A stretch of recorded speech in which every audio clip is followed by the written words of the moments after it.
Que la paix soit sur vous, les Gaulois et les Gauloises, courageux résistants et opposants à la dictature sataniste qui bientôt ne sera plus mondiale mais locale, puisque en France, elle aura été remplacée, déracinée par la monarchie de retour. Donc là, on va parler d'une publication Facebook, mais comme pour les algorithmes, il y a des mots à éviter, je vais utiliser le mot, au lieu de dire COVID, je vais dire coco, voilà. Et au lieu de dire VACCIN, je vais dire picouse. Donc coco et picouse, vous avez compris, hein. Donc voilà, petit code. Donc voici la publication, je vais remplacer les mots, voilà, une publication. Coucou les filles, demain je me fais ma première injection de la picouse coco. Je suis une personne anti-picouse, mais après des mois de réflexion, je me suis raisonnée, je suis croyante, et je me suis dit, s'il doit m'arriver quelque chose, ça sera la décision d'Allah, c'est le destin, ma date de mort est déjà écrite, quoi qu'il m'injecte. Alors, j'aimerais attirer votre attention sur l'aveuglement et le sophisme qu'il y a dans ce raisonnement, entre guillemets.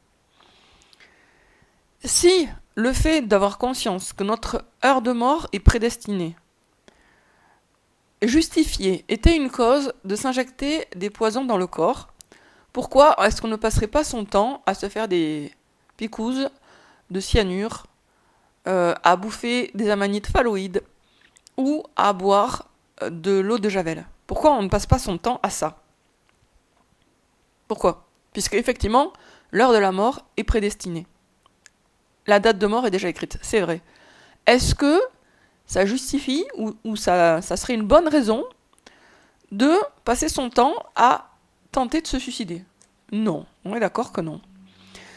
Donc là, cette jeune femme, elle dit après des mois de réflexion, je me suis raisonnée, je suis croyante, etc. C'est clair que c'est pas des mois de réflexion, parce qu'il n'y a rien de rationnel à s'injecter du poison. Rien de rationnel, vraiment rien. Et le fatalisme n'explique pas un tel comportement, puisque même les personnes les plus fatalistes ne font pas ça. Elles ne cherchent pas à se suicider en se disant de toute façon, l'heure de ma mort est prédestinée, donc j'y changerai rien. Donc, le choix de la picouse s'explique autrement, bien sûr, il s'explique par une pression médiatique, pression peut-être familiale, on ne sait pas trop, mais enfin il y a une pression qui est exercée sur la personne, et moi, je ne suis pas en train de lui jeter des cailloux parce qu'elle cède à la pression. Par contre, je lui jette un caillou parce que, au lieu d'assumer qu'elle cède à la pression, d'être honnête avec elle-même et de dire, voilà, la pression que je subis est trop forte, la pression médiatique, familiale, etc. est trop forte, donc je cède, je me fais piquer. Non, elle va maquiller cette faiblesse, qui est peut-être pas grave aux yeux de Dieu, mais c'est une faiblesse. Elle va maquiller sa faiblesse et la déguise en confiance en Dieu. Donc, elle est faible face à la pression. Elle n'a pas le courage ou elle n'a pas la force, on va dire, de résister jusqu'au bout, alors qu'elle sait très bien que les picouses sont toxiques. Et elle maquille cette faiblesse pour la faire passer pour de la foi, pour de la confiance en Dieu et au destin. Et c'est là, comme je vous ai déjà dit 1000 fois, qu'on en revient encore et toujours à la question de aimer la vérité par-dessus tout. Là, la vérité, elle est difficile à accepter pour elle, certainement. Elle est difficile à confesser. Mais c'est la vérité.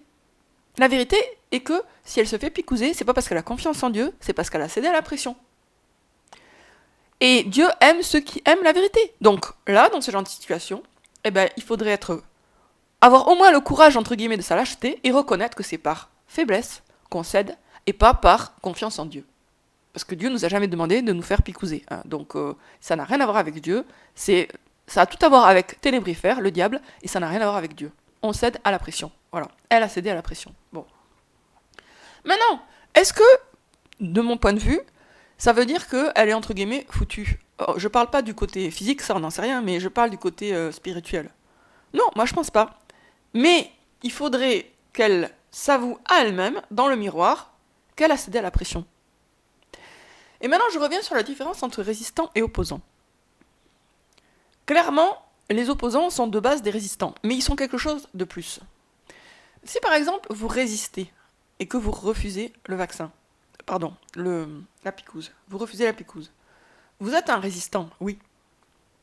Mais si vous êtes un opposant, c'est-à-dire en fait vous freinez des 4 fers, mais si vous êtes un opposant, vous êtes plus qu'un résistant, parce que vous voulez non seulement ne pas céder, mais vous voulez aussi attaquer, vous voulez aussi renverser la dictature.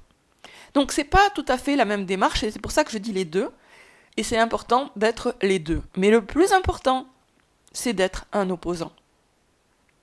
Parce que l'opposant, imaginons, il peut se retrouver dans une situation où il n'a pas le choix, et effectivement il est obligé de se faire vacciner, parce que sinon il ne peut pas atteindre certains objectifs.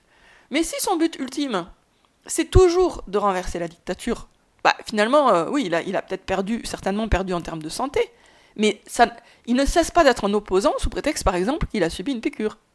Parce que pourquoi ? Parce que son but reste toujours de renverser la dictature sataniste. Il n'y renonce pas pour autant. Il ne va pas se transformer en mouton pour autant.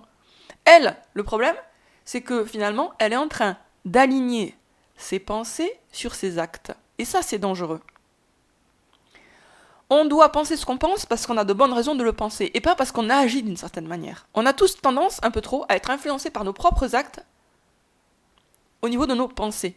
Mais il faut dissocier les deux. Par exemple, vous êtes contraint à faire un truc, eh bien, regardez en face que vous êtes contraint. Vous n'êtes pas d'accord. Même si vous l'avez fait, vous n'avez pas eu le choix, ou en tout cas, le rapport bénéfice-inconvénient était tel que vous avez été obligé de faire ce choix-là à défaut d'un autre. Mais vous continuez à être vous continuez à être un opposant qui veut fermement la fin de la dictature. Autrement dit, la lucidité est essentielle pour être un opposant et rester un opposant, même si, à certains moments, on se retrouve obligé de faire des trucs qu'on ne veut pas faire et qui vont dans le sens de la dictature.